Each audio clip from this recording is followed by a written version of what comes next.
Where you saw the hornbill, Yeah. if you go at the branch on the right hand side at the back, Hmm. there are parakeets, plum-headed parakeets. With birds, you have to be really careful about the microhabitats. Like for example, if you're looking for a woodpecker and if you stand next to a swamp, which is with open grasslands on the side, you're not going to get a woodpecker over there because there are no trees. Or if you're looking for a bird which, like a duck, in an area which has a lot of tall trees and like a proper forested area, you're not going to get a duck over there.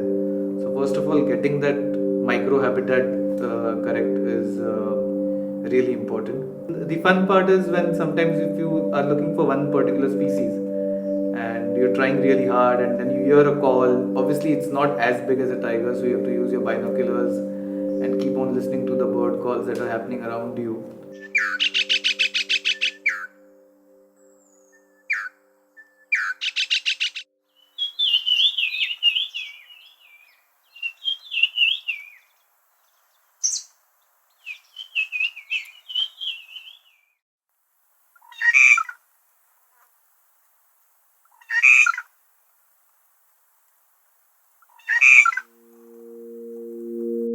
The butterflies have two kinds of plants.